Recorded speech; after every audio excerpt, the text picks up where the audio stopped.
Ya, Assalamualaikum warahmatullahi wabarakatuh. Perkenalkan, nama saya Muhammad Dafa Arjun Al-Maliki dari Prodi Teknik Geodesi Angkatan 2023 ingin mempresentasikan mengenai teknik evaluasi dan program atau disingkat PERT. Di sini presentasi ini diperlukan untuk ujian akhir semester mata kuliah manajemen syurta yang dibimbing oleh dosen Ahmad Surus Halidiana. Mungkin langsung saja ke pembahasan. Di sini pertama kita akan membahas beberapa hal, yaitu ada part itu sendiri. Yang pertama, yang kedua ada mengenai topografi, dan yang ketiga ada pengaplikasian metode PERT dalam proyek topografi, pemetaan topo. Yang pertama, apa itu PERT? PERT atau Program Evaluation and Review Technique merupakan metode dalam manajemen proyek yang digunakan untuk menganalisis tugas-tugas yang dibutuhkan dalam suatu proyek dan berfokus dalam pekerjaan yang dibutuhkan untuk menyelesaikan suatu proyek. Di dalamnya kita mengenal akan membuat yang namanya diagram alur seperti pada gambar di samping sini. Ada diagram alur di mana penomorannya ini adalah nomor yang bulat-bulat ini merupakan aktivitas yang akan dilakukan dalam suatu proyek dari awal sampai akhir. Selanjutnya arah alurnya ini ada harinya di sini merupakan panjang proyek yang dilakukan atau waktu tempuh waktu waktu yang waktu yang dilakukan untuk menyelesaikan kegiatan-kegiatan tersebut. Part sendiri berawal dari Angkatan Laut Amerika Serikat pada tahun 1950-an dalam proyek rudal Polaris untuk memudahkan dalam hal perencanaan dan penjadwalan akurat di dalam proyek. Selanjutnya ada konsep utama metode PERT yang ada tiga hal yang harus diingat dalam metode PERT. Yang pertama adalah aktivitas. Aktivitas merupakan tugas atau bagian pekerjaan yang harus diselesaikan dalam suatu proyek. Selanjutnya ada event atau titik simpul. Titik awal dan titik akhir merupakan titik dalam proyek yang menandakan dimulainya atau diselesaikannya suatu proyek. Selanjutnya ada network diagram yang tadi ada gambarnya di slide sebelumnya, merupakan representasi dalam bentuk diagram dari aktivitas dan ketergantungannya. Lalu ada konsep utama PERT mengenai estimasi waktu. Tiga estimasi waktu. Yang pertama ada waktu optimis yang didefinisikan sebagai merupakan waktu tercepat yang mungkin diselesaikan apabila tidak ada hambatan. Jadi waktu optimis merupakan uh, waktu perencanaan yang tidak realistis. Tidak realistis di sini tidak tidak ada hambatan sama sekali di dalam suatu pekerjaan, menjadikan waktu yang sangat sangat cepat dibanding waktu-waktu perencanaan waktu yang sangat cepat. Yang kedua ada waktu yang paling mungkin. Waktu yang paling mungkin merupakan waktu realistis yang terjadi dalam menyelesaikan suatu aktivitas dalam proyek atau ke aktivitas yang dalam proyek. Waktu ini waktu yang di sini waktu yang realistis, waktu yang memperhitungkan hambatan dan juga memperhitungkan sumber daya manusia, alat dan segala macam hal yang dibutuhkan dalam proyek. Yang ketiga ada waktu pesimis. Waktu pesimis atau yang didefinisikan C merupakan waktu yang paling lama mungkin diselesaikan apabila banyak hambatan yang terjadi dalam suatu aktivitas. Ya, lalu selanjutnya ada konsep utama PER atau eh, expected time.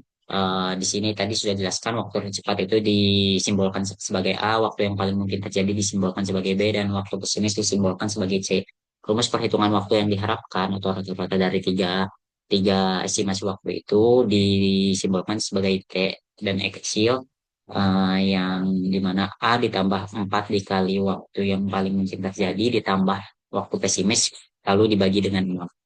Selanjutnya ada konsep utama juga dalam variance of time. Di sini rumus perhitungannya merupakan B dikurangin A, waktu paling mungkin terjadi dikurang dengan waktu tercepat, lalu dibagi 6, lalu hasilnya di kuadrat.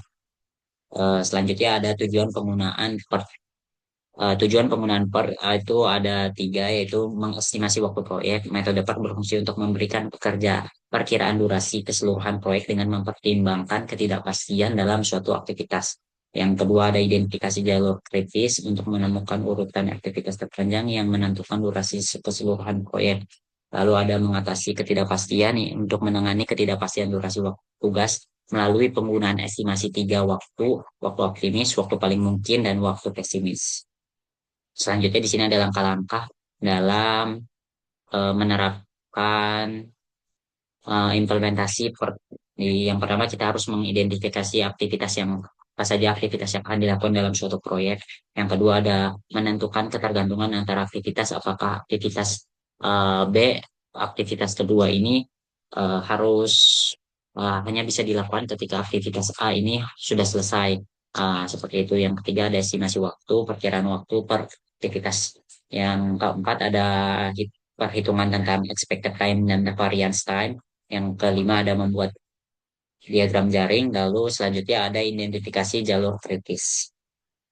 Lalu ada kelebihan metode PER. Kelebihan metode PER itu memperhitungkan ketidakpastian waktu, meningkatkan pengendalian proyek, dan juga membantu manajemen risiko.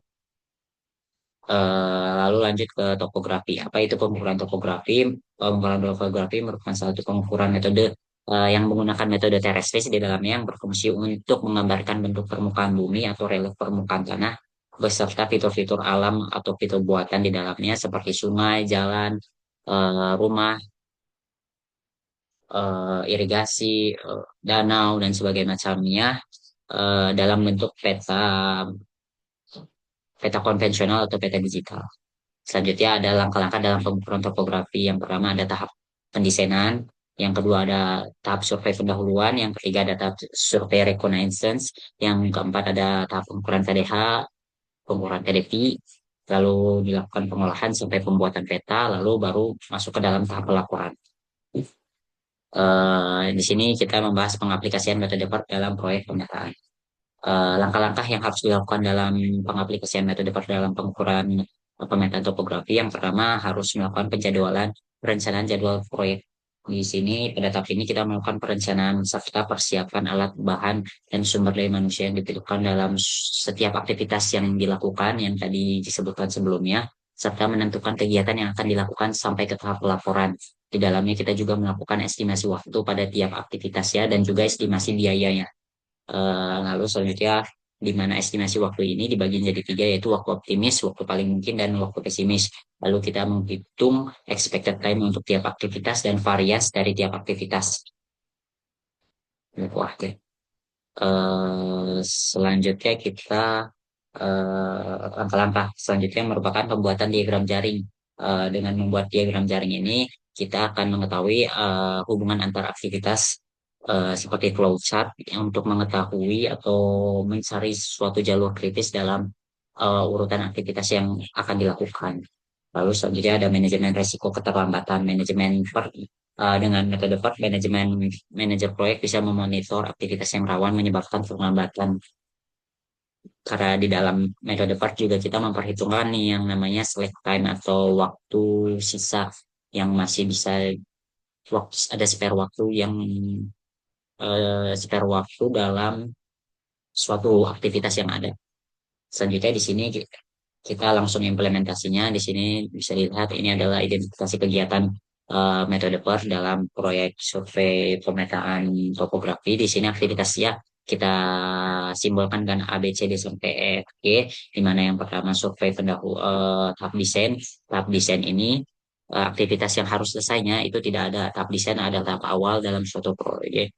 Ya, proyek yang tidak memerlukan tahap ada tahapan sebelumnya sebelum melakukan kegiatan itu. Di mana di sini A merupakan waktu optimis, waktu waktu tercepat, yang ke B adalah waktu paling mungkin atau waktu realistis, yang C waktu pesimis. Di sini waktu waktu paling cepatnya ada 1 hari, waktu optimisnya 2 hari, waktu pesimisnya 3 hari. Di sini B adalah survei pendahuluan. Survei pendahuluan harus dilakukan. Survei pendahuluan sendiri adalah aktivitas yang memiliki ketergantungan di mana tahap desain harus sudah selesai terlebih dahulu sebelum melakukan survei pendahuluan. Di sini kita ada berarti dia dimasukkan ke A. Yaitu. ke A. Lalu di sini expected time-nya ada. Lalu tahap C dan seterusnya, tahap-tahap seterusnya. Selanjutnya mengidentifikasi kegiatan metode per, di mana di sini kita memperhitungkan waktu optimis, waktu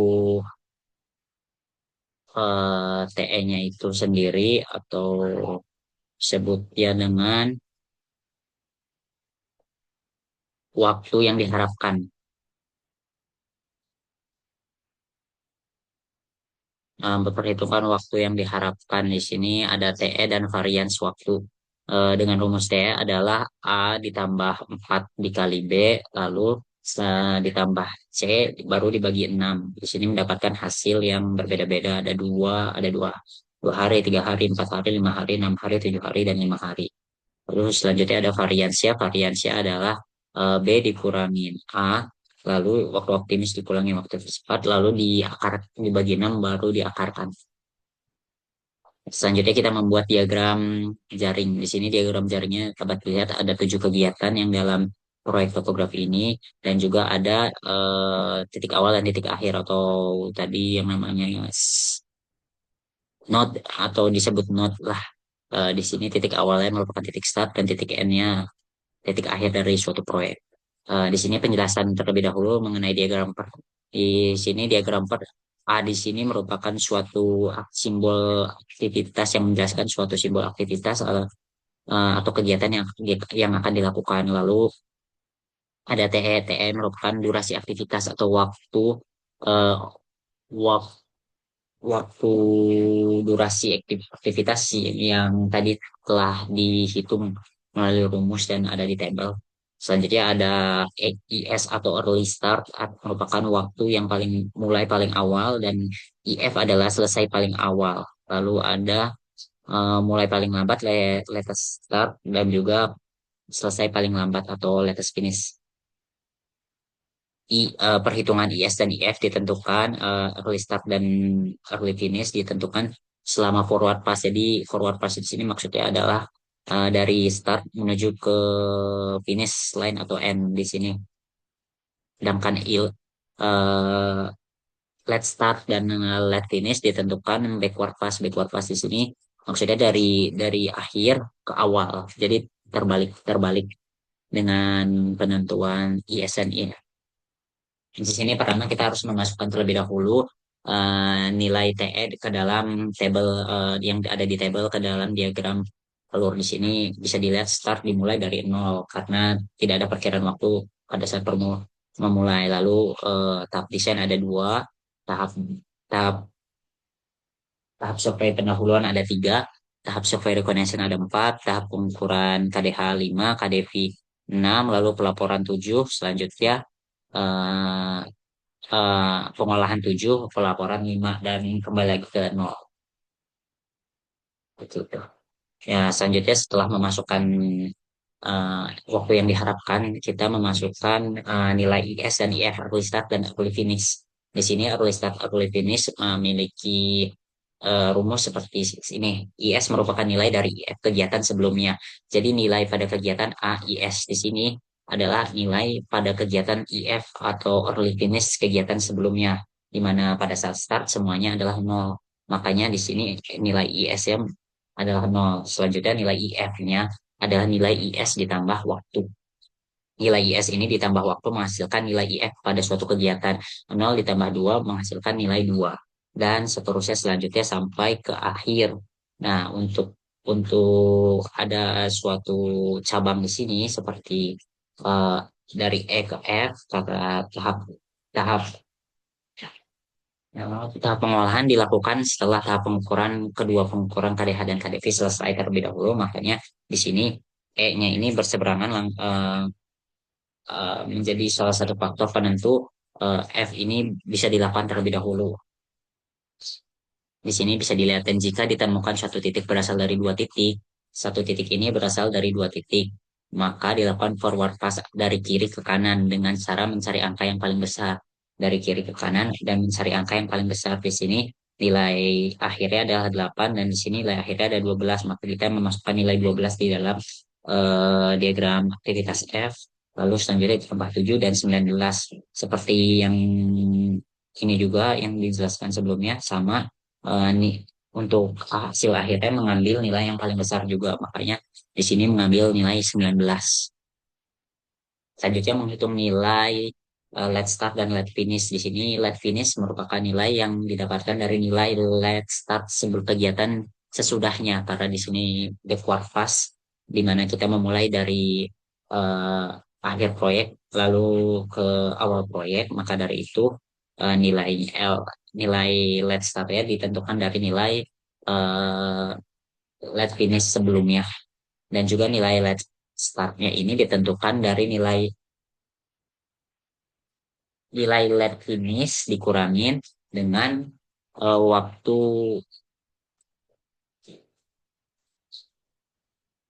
waktu rata-rata. Di sini bisa dilihat kita mulai dari 19 dan lab finish ya. Let's startnya 19 dikurang 0 maka hasilnya 19. Lalu kembali ke sini 19 masuk ke dalam LS ya di sini LF. LF dinilai kegiatan sesudahnya LS. Di sini ini juga 19. Lalu dikurangin 5 dia menghasilkan nilai 14, dikurangin 7 menghasil. Nah, untuk di sini ada kasus unik lagi di mana sebaliknya jika ditemukan satu titik berasal dari dua titik, maka dilakukan backward pass dari kanan ke kiri dengan cara mencari angka yang paling kecil. Di sini kita mencari angka yang paling kecil, di mana angka yang paling kecil dari dua titik D dan E ini ada dari titik ya dari titik ini dan titik ini angka yang paling kecilnya adalah 8. Makanya kita memasukkan nilai 8. 14 kurang 6 adalah 8. Sementara 19 kurang 7 adalah eh, 12. Maka dari itu kita memasukkan nilai 8 di sini. Lalu 8 dikurangi 5, 3. 3 dikurangi 3, 0. 0 dikurangi 0, 0. Akhirnya akan mencapai nilai 0. Untuk yang di atas dia tidak mencapai nilai 0. Tetapi di sini jika ditemukan satu titik berasal dari dua titik, maka di sini nilai paling kecil yang akan dimasukkan. Maka dari itu nilai yang paling kecil antara 2 dan 0 adalah 0. Maka dari itu nilai yang masuk ke dalam akhir start ini adalah selanjutnya menghitung slack time atau waktu longgar. Waktu longgar adalah waktu bebas yang dimiliki suatu aktivitas untuk dapat diundur pelaksanaannya tanpa menyebabkan keterlambatan proyek secara keseluruhan. Di mana memiliki rumus slack LS dikurangin IS, let start dikurangin early start, ataupun let finish dikurangi early finish. Selanjutnya, di sini kita memperhitungkan nilai pada diagram jaring. Nilai pada diagram jaring ini kita memperhitungkan slack time dan jalur kritis. Untuk slack time tadi dijelaskan menghitung eh, finish dikurangin start juga seperti itu. Untuk nilai ini 2 dikurangin 0 adalah 2. 4 dikurangin 2 adalah 2 juga, maka slack time-nya 2. Maka aktivitas A merupakan bukan aktivitas jalur kritis. Kenapa? Karena dia masih memiliki slack time di dalamnya aktivitasnya. Selanjutnya di sini ada aktivitas B 3 dikurangin 0, 3 dan 0 dikurangin 0, 0, 3 dikurangin 3, 0, maka menghasilkan nilai slack time-nya adalah 0.